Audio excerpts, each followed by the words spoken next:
Selamat pagi semuanya. Assalamualaikum.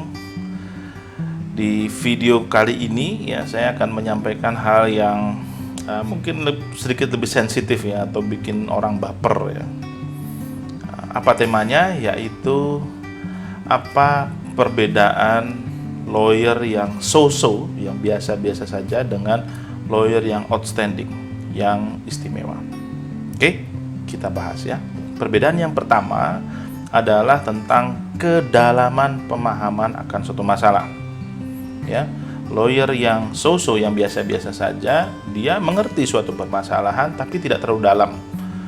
Bisa jadi karena pengalaman, bisa jadi karena jam terbang, sehingga dia sangat textbook ya, hanya melihat apa yang ada di peraturan. Nah, sementara lawyer yang outstanding, lawyer yang istimewa, menurut saya adalah yang dia memiliki kedalaman terhadap suatu permasalahan yang sangat baik. Ya, bahkan misalnya dalam suatu transaksi komersial, dia bisa memiliki kedalaman tidak hanya di masalah hukum, tetapi bisa di masalah teks, misalnya di masalah finance.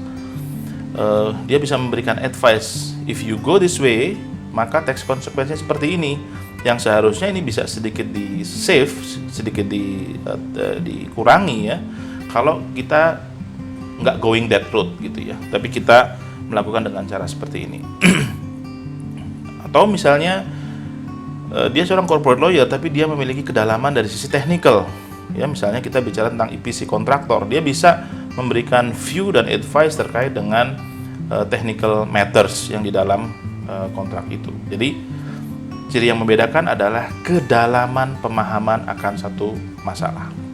Perbedaan yang nomor 2, cara memberikan advice.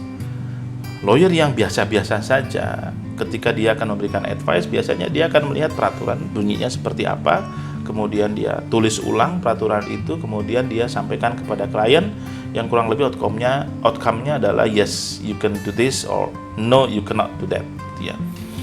Nah, itu lawyer yang biasa-biasa saja. Apakah salah? Ya tentu nggak salah, karena sebagian kecil dari tugas lawyer adalah membaca regulation dan menyampaikan itu kepada klien, substance-nya. Tetapi lawyer yang outstanding harus bisa memberikan advice di atas itu. Dia harus bisa memberikan add value, dia harus bisa memberikan nilai tambah. Kalau advice yang diberikan oleh klien ini bisa memberikan tambah, oke, kalau saya pakai advice kamu, oh ternyata saya bisa saving so many things ya. Saya bisa saving tax, saya bisa saving cost, saya bisa mengurangi risiko rugi karena nilai kurs dan lain sebagainya. Itu adalah nilai tambah. Jadi jenis advice-nya adalah beyond regulatory matters. Perbedaan ketiga adalah cara drafting. Seorang lawyer yang outstanding, ketika dia melakukan drafting pekerjaan, dia bisa melihat suatu permasalahan dari banyak sisi. Nah, ini biasanya membutuhkan jam terbang ya, dan pengalaman. Karena kalau misalnya lawyer hanya melihatnya dari satu sisi, kadang-kadang ada beberapa sudut pandang yang kalau itu kita gali, itu ada munculkan risiko itu untuk klien kita. Ya, jadi ketika kita drafting, kita harus bisa melihat dari banyak sisi. Dan cara draftingnya adalah mengcover hal-hal yang abu-abu. Jadi sesedikit mungkin di dalam perjanjian itu hal yang abu-abu. Semuanya harus kita clearkan ya. Lebih baik kita berdiskusi, kita negotiate, lama bernegosiasi untuk menyepakati suatu pasal ya, yang detail ya, daripada kita cepat menyelesaikan pekerjaan, cepat signing, tapi banyak details yang overlook ya, yang tertinggal gitu ya, sehingga ada risiko di masa yang akan datang transaksi ini menjadi gagal karena ada sengketa di antara kedua belah pihak. Perbedaan selanjutnya adalah cara bernegosiasi. Ya. Banyak cara-cara dan tipe-tipe bernegosiasi ya. Nah, tentu lawyer yang outstanding memiliki teknik dan cara bernegosiasi yang baik ya, yang tepat, yang bisa mendapatkan apa yang dia harapkan tanpa harus menyebabkan si pihak lawan menjadi rugi gitu ya. Kita harus bisa menjelaskan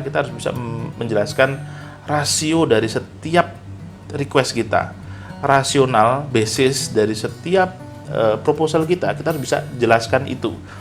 Tentu kalau misalnya hal yang simple, rasionalnya juga simple.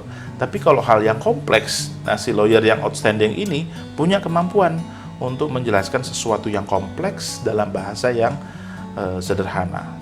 Cara negosiasi itu membedakan antara lawyer yang so-so dengan lawyer yang outstanding. Perbedaan yang terakhir, ini menurut saya ya, perbedaan yang terakhir adalah cara memanage suatu transaksi atau sengketa. Jadi lawyer yang outstanding, dia mempunyai view yang bagus ya, visi yang bagus untuk memanage suatu transaksi. Karena tidak semua rencana transaksi itu berhasil ya, berdasarkan catatan saya, mungkin transaksi yang berhasil itu hanya sekitar 60 atau 70% ya, lainnya itu fail. Ya, fail macam-macam sebabnya ya. Nah, salah satu yang menyebabkan transaksi itu tidak berjalan adalah kurangnya visi dari lawyer yang menangani transaksi itu akan suatu permasalahan. Jadi lawyer yang baik dia punya visi yang jelas. Oke, kita sekarang di sini, transaksi kita endingnya di sini. Apa yang harus kita lakukan agar transaksi ini bisa berjalan dengan smooth dan bisa mencapai completion atau transaksinya bisa selesai atau ditandatangani oleh para pihak dengan baik. Oke, itu beberapa pandangan saya tentang perbedaan lawyer yang so-so dan lawyer yang outstanding. Mudah-mudahan nggak ada yang baper, jadikan ini sebagai input saja ya buat rekan-rekan. Selalu jaga kesehatan. Selamat pagi. Wassalamualaikum.